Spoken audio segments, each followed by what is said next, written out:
You're doing well on this Wednesday evening. Unfortunately, because of circumstances, we're back to this particular medium of having our classes together. Of course, we'd had some interruptions. My speaking schedule didn't allow me to be with you the last couple of weeks. And so we're going to pick up where we left off in 1 Kings chapter 11. So our study won't be extremely long tonight. And hopefully this particular medium of having to use the internet to have Bible class will not last very long as well. Until we continue to pray for that. And so if you have your Bible, let's open to 1 Kings chapter 11, because that's where we've been studying. We're looking at the reign of Solomon. It is certainly coming to an end. And as we've seen in this chapter, as the chapters that preceded chapter 10, we saw that there were hints and clues that things were starting to take a turn in the wrong direction. And in chapter 11, we see that those turns have finally ended up at their destination. And things are not ending well for Solomon. He has turned his heart away from the Lord due to his intermarriages and his wives and their influence. And a number of things have happened. And we talked about how many times the seeds of our destruction are sown in the soils of our success. And that has certainly happened with Solomon. And so what we've seen in this chapter is his sin. In the first 8 verses or so, the fact that he has intermarried and violated those laws, not just the Jewish law of intermarrying with foreign women, but also the law of kings in Deuteronomy 17 to multiply wives to himself. And now we're seeing the consequences of that. God tells him, God basically speaks to him and says, I appeared to you twice. I warned you concerning idolatry, and this is something you're continuing to do. And therefore, for that reason, I'm going to tear the kingdom away from you. Although because of who your father was, David, and God's respect for David, God says, I'm not going to do it during your lifetime. I'll do it during the lifetime of your son. And so then he begins the process in verse 14 and verse 23. He describes 2 adversaries from the outside that God raises up to be a thorn in the side of Solomon in the final years of his reign. First, you have in verse 14, you have Hadad the Edomite, who comes from the south. Of course, Edom was to the southern border of the people of Israel. And then you have in verse 22 and verse 23, Rezon, the son of Eliada, who is in the northeast in the area of Syria. And so that's another pressure coming. And then we left off in the middle of the discussion where God begins to raise up not one from the north or not one from the south, but from one from within Israel. And that has to do with Jeroboam, the son of Nebat, who will become infamous throughout the rest of the books of the Kings. But we're meeting him for the first time. And so we're going to pick up again, reading in verse 26, and then we'll work our way through the end of the chapter and then have a final little review of this first section of the reign of Solomon, because this is the conclusion of the first section of this particular book. And so beginning in verse 26, it describes this process.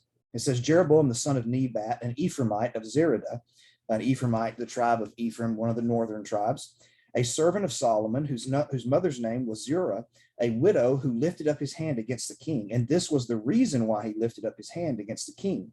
King Solomon built the Milo. Chapter 9 and verse 15, we saw that as part of his building project. And he closed up the breach of the city of David, his father. And so he connected the new portions where he constructed the temple in his palace. He connected that new portion to the old portion.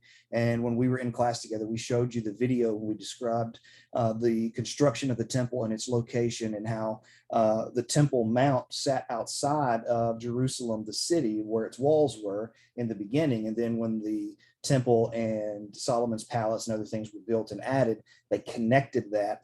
And so that's what's going on in this process.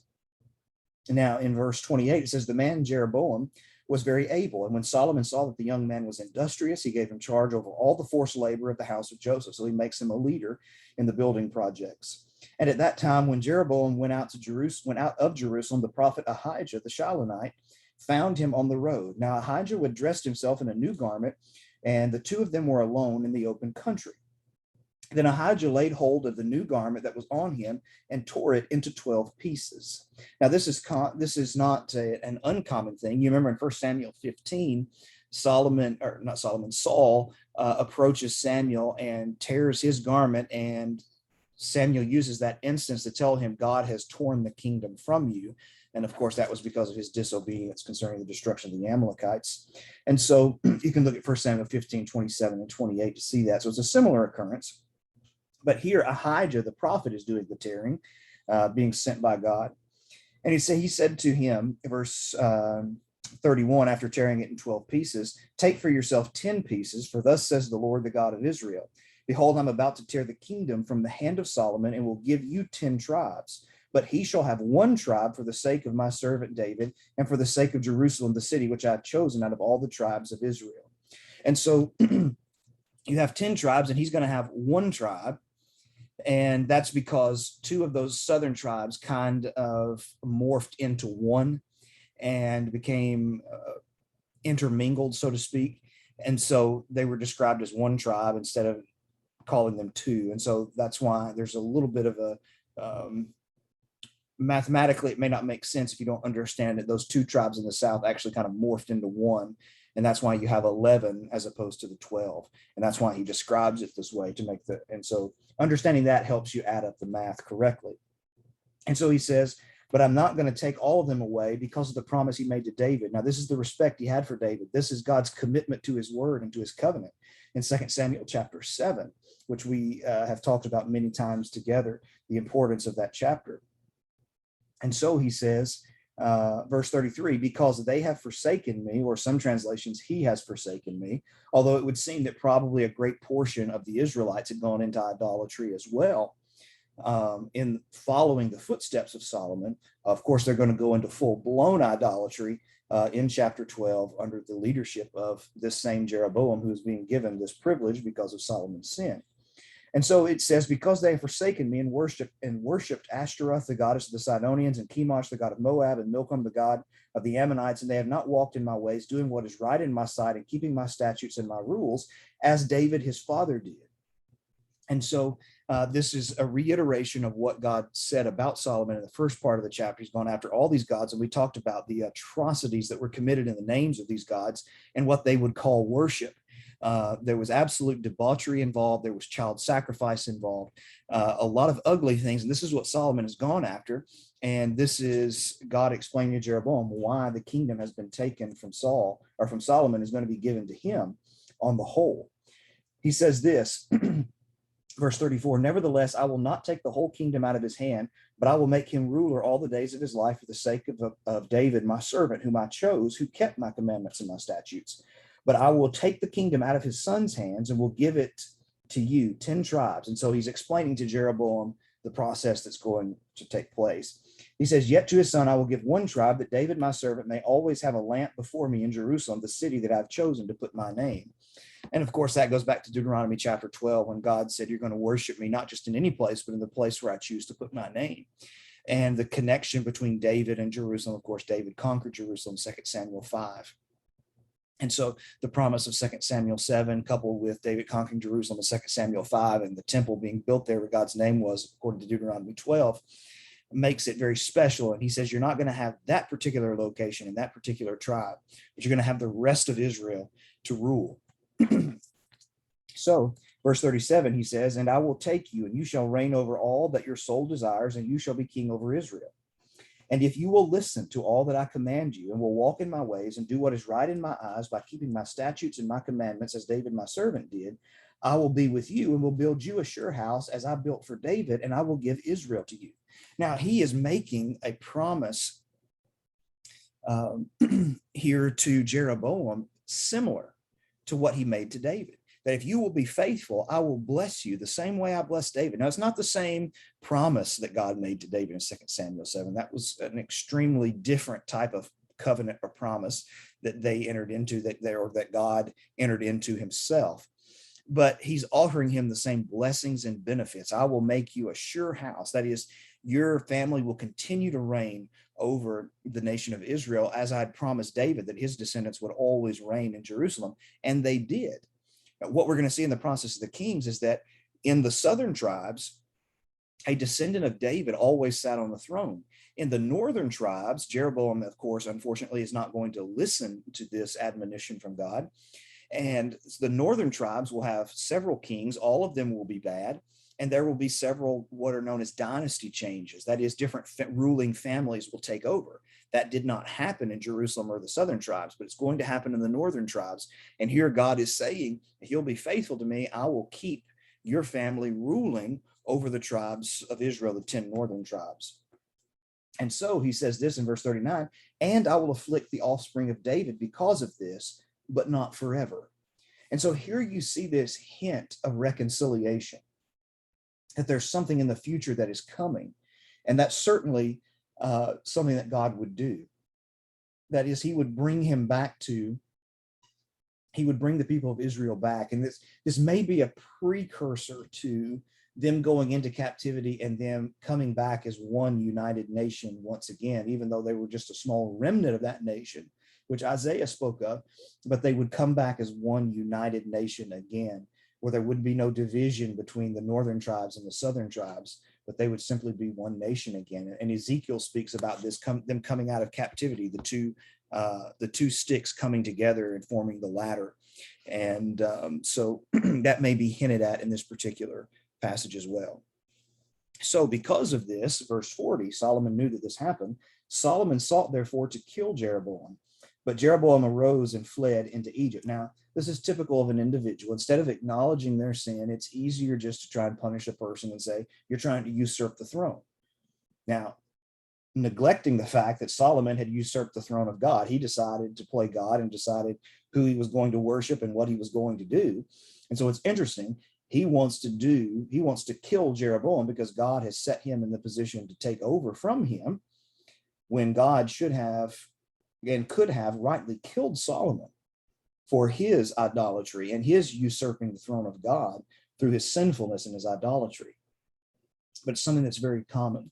When you see these kings throughout, they seek to kill these individuals. It says, but Jeroboam arose and fled into Egypt to Shishak, king of Egypt, and was in Egypt until the death of Solomon. And that was pretty common. We saw this with the first individual that God raised up to make life difficult for Solomon. In verse 14 of this chapter, Hadad the Edomite, he went down to Egypt. And of course, Shishak kind of changed the philosophy. Of course, Shishak was not the father of Pharaoh. He was not the Pharaoh's whose daughter married Solomon. He was a different Pharaoh, and he was concerned with bringing Egypt back to prominence once again. And so Shishak welcomed him there, and of course would want to be in his good favor, especially if Jeroboam was going to take over. That would be good for international relations. And so, of course, he's going to welcome him with open arms. Egypt was a common place to flee. You remember our Lord and his parents fled to Egypt early on in Matthew chapter 2 to escape the murderous actions of Herod the Great. And so that's where he goes. And what's interesting is when we watch Jeroboam in chapter 12 and how he leads the people into idolatry, he uses images from Egypt that were echoed in Exodus when the children of Israel went into idolatry. There's this idea of calf worship that he sets up in chapter 12 that he no doubt learns in Egypt, which the children of Israel had learned generations before in Egypt. And so the effects of Egypt will come again in the person of Jeroboam. As he flees there, he's going to take on idolatry and bring that back to the nation of Israel, and it's going to end up being their downfall. Now, in verse 41, you have these final words about Solomon. Now, what's sad to read about these words, it's not an uncommon refrain, actually. This is how a lot of the kings, their lives are ended. They have a sentence to describe them. You can look at so-and-so book, a book of Chronicles, that would describe the acts of this particular king. But what the problem here is it's so anticlimactic. You expect Solomon's reign to end in a glorious way. It started in such a way of humility, where he seeks wisdom from God. It started, he builds the temple to God very early in his reign. His wealth is multiplied, his wisdom is multiplied, and you expect it to be a happily ever after story. But because of his idolatry, it's very anticlimactic in its ending. It just simply says, now the rest of the acts of Solomon and all that he did and his wisdom, are they not written in the books of the acts of Solomon? And all the time that Solomon reigned in Jerusalem over all Israel was 40 years. And Solomon slept with his fathers and was buried in the city of David his father, and Rehoboam his son reigned in his place. So just the common ending to his life. Now that leads us to the question that has often been asked about Solomon. Did Solomon die lost? Well, the honest answer to that question is that we simply do not know. There may be some clues I mean, there's no doubt in the text in 1 Kings 11, what we have clearly stated is that in his old age, Solomon turned away from the Lord.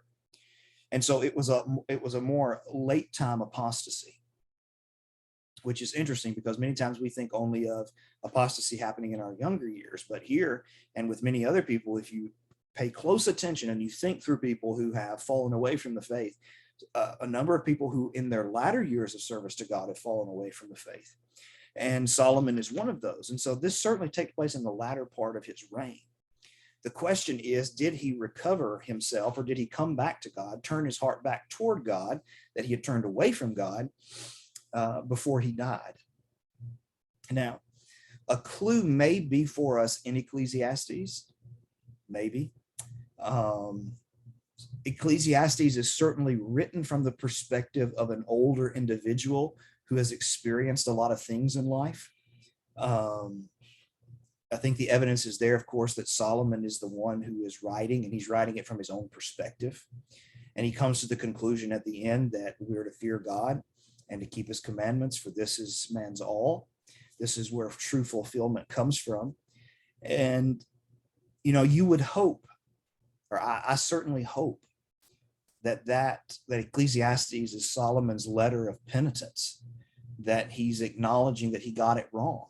Now, when we look at what is said here in the Kings, we're not given really an idea as to which way he went. We were left with a negative picture. He chases Jeroboam out of the nation of Israel. But Ecclesiastes may give us a hint that perhaps he turned around, and maybe we're simply being too optimistic and hoping that he did turn around. And I certainly hope that he did. But the message for us nonetheless remains the same, that we can be filled with wisdom and knowledge and yet not live by it. Because Solomon was the wisest man who ever lived, but for a good portion of his life, he lived as a fool. He had the wisdom, but he lived as a fool. And that deception that can take place. And so at the end of this chapter, this concludes the first section of 1 Kings. It's taken us a while to get here, but Solomon's reign takes over the first part of the book. And then, so as we think back upon his reign, you know, in the first chapter, there's the turmoil of who's going to take over for David during the last days of his life. And then he is solidified, Adonijah's usurpation of the throne, and Solomon is solidified. In chapter 2, David dies, and Solomon moves in and handles some of the final dissenters in his kingdom. In chapter 3, of course, God appears to him, and Solomon in his humility seeks wisdom, and God praises him for that and blesses him because of that. And then in chapter 4, we see him begin to increase. Some of those promises that God made are starting to really take off. And then in chapter 5, we see him in some of his international relations. He becomes a mover and a shaker on the international stage. And then in chapters 6 and 7 and 8, he builds the temple and offers a tremendous prayer in chapter 8. In chapter 9, he continues to describe his wealth, and it kind of is a spillover of some of the things of the prayer of Solomon in 1 Kings chapter 8. And then in chapter 10, we see his wealth and his wisdom on full-fledged display. And then we come to chapter 11, and it just comes crashing down all around it. And that's unfortunately the story of so many people. So the section we're about to enter into in chapters 12 through 16 of 1 Kings, this is where we're going to get into more, I guess you might say, unfamiliar territory. Most of us were probably at least somewhat vaguely familiar with the reign of Solomon, but now we're going to enter into the reigns of individuals that we probably don't know as much.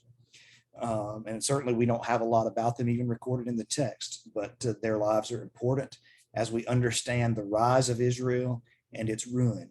And the sad reality is you have the 22 chapters of 1 Kings, you have the 25 chapters of 2 Kings, and at this point, Israel has already peaked, and they're already on the downward slope.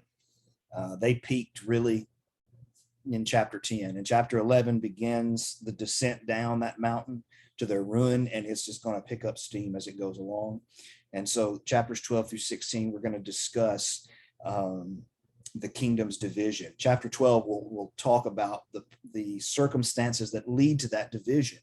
but then we'll see some of those details and how that division is really solidified. And so that's the next section for us in Kings. And so I hope that you'll join us next week. I think we're still going to be in this particular format. And then we'll walk our way through 1 Kings 12 and see why it was the kingdom divided and how all those circumstances played out. But until then, we're excited to continue to be able to study in this way and hope that you'll join us in this particular process.